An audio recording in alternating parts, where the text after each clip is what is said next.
को लेकर के कई बातें हुई, लेकिन पूरी सदनों के दोनों सदन का सहमति बना कि जातीय जनगणना जो है लोगों के हित के लिए है। और 2 बार दोनों सदन से प्रस्ताव जो है पारित किया गया और केंद्र सरकार को भेजा गया। जब केंद्र सरकार ने मना कर दिया तो हम सब लोगों का राय था कि भाई राज्य सरकार जो है अपने खर्चे पे, जैसे और राज्य है, कर्नाटक है, केरल है, कई एक राज्यों ने अपने खर्चे पर जो है जाति जनगणना कराई, तो राज्य सरकार, बिहार सरकार भी घोषणा करे। अब ऑल पार्टी मीटिंग की जहाँ तक बात चल रही थी, आपको भी पता है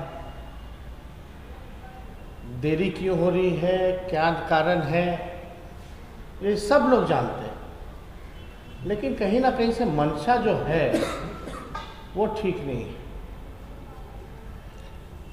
जब हम लोग प्रधानमंत्री जी से मिलकर के निकले थे तो मैंने एक बात कहा था, ये नेशनल इंटरेस्ट में है। जिस बात को मुख्यमंत्री जी ने भी दोहराया था, मुख्यमंत्री जी ने भी कहा था कि राष्ट्रहित में, यानी नेशनल इंटरेस्ट में। तो देरी किस बात की भाई? इसमें कब होगा? हम लोग तो चाहते हैं ना कि जल्द से जल्द लोगों को लाभ पहुंचे, तो देरी किस कारण? और क्या फायदा रह जाएगा जब सम्मान रह जाएगा हमारा बिहार विधानसभा का या परिषद का कि 2 बार हम प्रस्ताव पारित कर दिए, क्या वैल्यू रहेगी? ये तो लोगों के हित में है। सही साइंटिफिक डाटा अगर आपके पास आएगा तभी आप योजना बनाइएगा। आपके पास इंफॉर्मेशन होगा कि भाई कौन लोग हैं जो दिहाड़ी मजदूर हैं, कौन लोग हैं जो कूड़ा साफ करने वाले लोग हैं, सफाई नाला का सफाई करते हैं, कौन लोग हैं जो झोपड़ी में रहते हैं। तो ये जब तक नहीं पता चलेगा आप इनके लिए योजना तो बना ही नहीं सकते, और इससे तो लाभ पहुंचेगा। तो ये काम तो हो जाना चाहिए था। हमने तो कहा अगर हमारी सरकार होती तो अब तक सोचना नहीं पड़ता, और ना हमको किसी का डर था। सत्ता जाती जाती, लेकिन इस काम को हम लोग करते हैं। अब क्या है इसको सब लोग जान रहे हैं।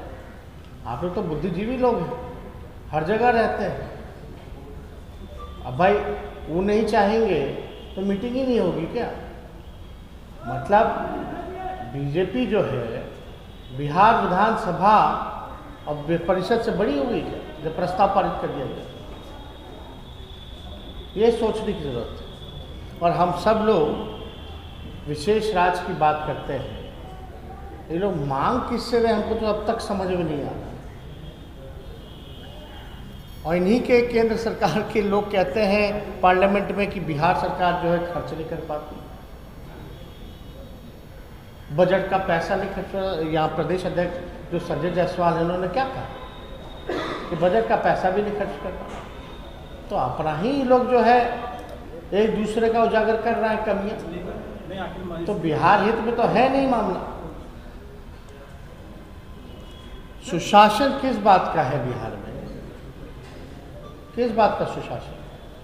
सरेआम आपने देखा होगा, हमने ट्वीट भी किया था, गोली चला दी जाती है। लॉ एंड ऑर्डर इतना बद से बदतर हो गया। गया में जो हादसा हुआ, जो गरीबों पे जुल्म जो ढाया जा रहा है, बांध करके पीटने का काम किया गया। ये कुछ बालू माफिया लोग और प्रशासन के लोग मिलकर के जबरदस्ती ये कार्रवाई इन लोगों ने किया। क्या दिखाता है? लॉ एंड ऑर्डर आपका फेल है। शिक्षा तो चौपट हो ही गया। और आप बताइए, इतना गंभीर मामला है, हमने इसको रिट्वीट भी किया है। एक वीडियो है, आप देखिए। अब ये वीडियो में क्या है? ये अस्पताल है या कुत्ते का घर है? या कुत्ता को लगता हुआ कि उसी का घर है, कुछ इंसान उनके घर में आ गया। क्या स्थिति बनी हुई है भाई? ये सुशासन है। नीतीश जी का काम बोल रहा है।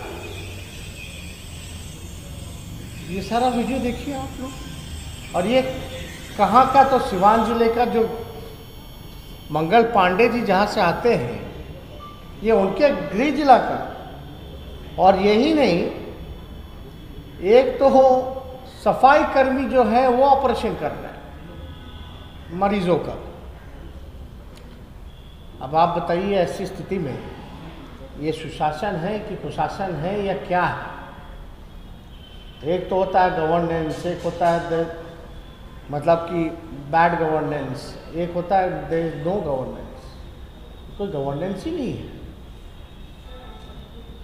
क्या स्थिति पैदा होती जा रही है पूरे बिहार में। कल को आपके भी रिश्तेदार हो सकते। अब जब सरकारी डॉक्टर जब अपना प्राइवेट क्लिनिक चलाने जाते हैं लोग, तो सरकार के अस्पताल में सफाई कर्मी जो हैं वो ऑपरेशन कर रहे हैं। इतना बड़ा, इतना गंभीर मामला। एक तरफ कोरोना युग चल रहा है जहां सैनिटाइजेशन की बात की जाती है, अब बगल में अस्पतालों में आईसीयू में कुत्ते लेटे हुए हैं। और वो भी गृह जिला मंगल पांडे जी का, जो स्वास्थ्य मंत्री जी हैं। वहाँ अगर ऐसी स्थिति बनी हुई है तो पूरे बिहार में आप कल्पना नहीं कर सकते क्या स्थिति है। तो इस चीज़ को लेकर के हम लोग, अब तो विधानसभा खुले गए। बेरोजगारी की तो जहाँ तक बात है, आप लोग जान ही नहीं क्या स्थिति बनी हुई है। यात्रा कब से शुरू हो गया? अभी तो हाउस शुरू होगा। होली के बाद हम लोग जाते रहेंगे, बीच बीच में लगेगा प्रोग्राम, लोग बनाएंगे। इसी बीच आपका फिर एमएलसी का भी चुनाव है, लोकल बॉडीज़ का। तो इन सारी चीज़ों को देखते हुए हम लोग अपना निकलेंगे, काम कर रहे हैं। और लगभग हर जिला के संगठन के लोगों से हमारी मीटिंग हो ही चुकी है। हर अलग अलग दिन पे सब लोगों को बुला करके इस पर चर्चा भी की गई। लेकिन 2 सीट अपनी अब अनाउंस नहीं हुई है। हो जाएगा पार्टी ऑफिस। आपने जो ट्वीट किया है स्वास्थ्य क्षेत्र को लेकर के स्तंभ बनाने को लेकर विधानसभा अध्यक्ष का, ना हमने तो माहिबा बोला क्या है कि आपको समझ की कमी। अब इस पे हम कुछ नहीं करें। अब अध्यक्ष जी है तो सम्मान तो करना ही ना पड़ेगा। अब हम उनको कैसे कह सकते हैं? कुछ उनके बात पे हम रिएक्ट तो उनको नहीं कर सकते। हम तो कम से कम जो प्रोटोकॉल है, जो संवैधानिक पद है, उसकी इज्जत करना हमको आता है। लेकिन हमने तो यही मांग की ना कि भाई अशोक पिलर होना चाहिए। और क्या कारण है नहीं है आप सब लोग जान रहे हैं। उनका कहना है कि आपके लेटर पैड पे भी जो छपता है उसमें भी स्वास्थ्य चिन्ह होता है। वो जो कहेंगे हम उसका कोई जवाब नहीं देंगे उनका।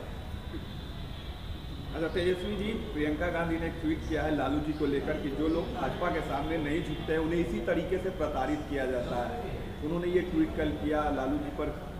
किस तरीके से आप देखते हैं इस ट्वीट को? क्योंकि जो उनका कहना है कि जो लोग भाजपा से हाथ मिला, आपको उदाहरण चाहिए। महाराष्ट्र में जब सरकार गिर रहा था तो अभी के जो मौजूदा जो डिप्टी सीएम जो हैं, पहले बीजेपी में गए थे, उनका तो सारा केस मुकदमा खत्म हो गया। ईडी सीबीआई सब लोग बुलाए थे। जब बीजेपी छोड़े तो आपको पता है क्या हो रहा है। फिर से ईडी सीबीआई लग गया। तो कहने की ज़रूरत है क्या?